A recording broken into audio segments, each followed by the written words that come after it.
Alrighty, how is everyone doing today? And welcome to my channel.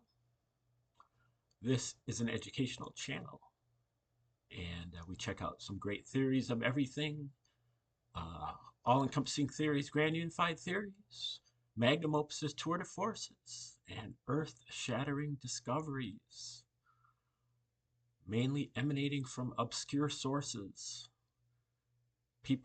sources that have been suppressed. Um, the powers that be don't want you to know about these things. And this is a feature that we have that is called the Q-tip of the spear. And this is especially for anons and truthers out there fighting the globalists and fighting the psyops, the conspiracies, and the dirty tricks. And this is kind of just like my take on the day's events. Uh, you know, uh, informed by many of the tip of the spear podcasts that are out there. And I talk a lot about how what we're watching out there, uh, on the media is so absurd that it just really can't be taken seriously. And I just have to feel that this is not for me. This is, they have to know that somebody like me and probably somebody like you is not going to be able to take this seriously. You're going to be able to see right through it as being, a staged event or a reenactment or, a spoof or something other than what it is supposed to, other than reality. And, but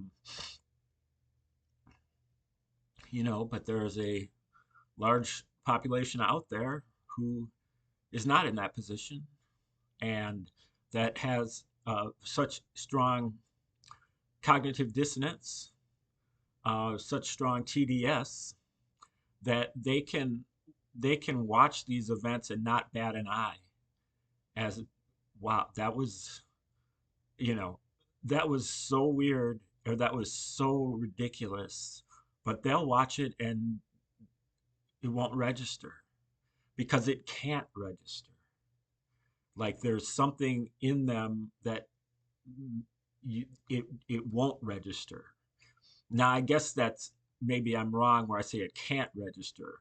It just won't register. But I think that's the next step is to get it to somehow, that's what they're trying to do is to get it to register.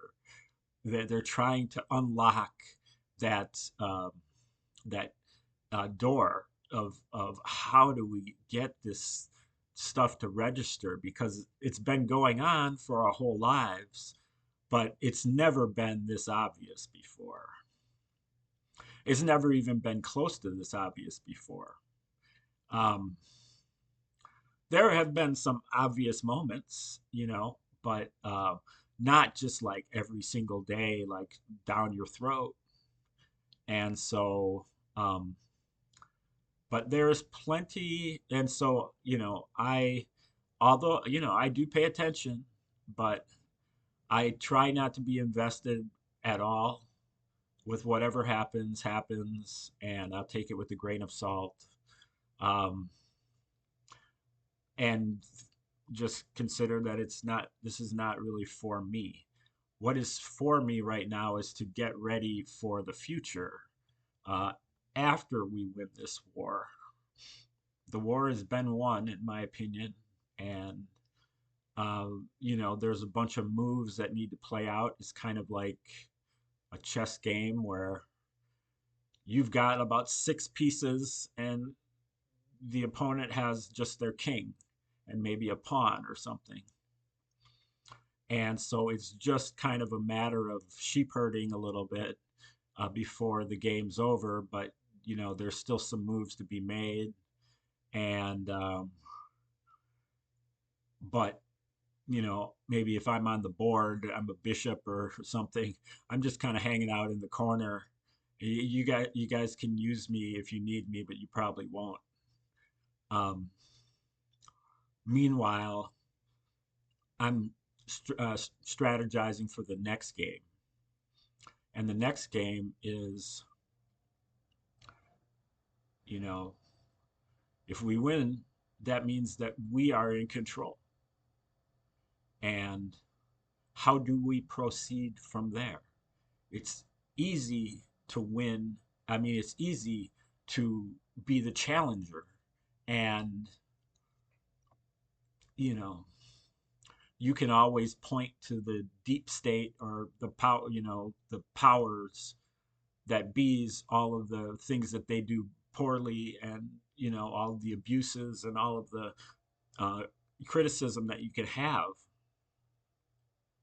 But you know it's another matter to then be in control, because sometimes those things happen. Sometimes um, if you don't have a good foundation, and you're not forward looking, then you might it, your leadership might be just as bad as the previous leadership, even if you try.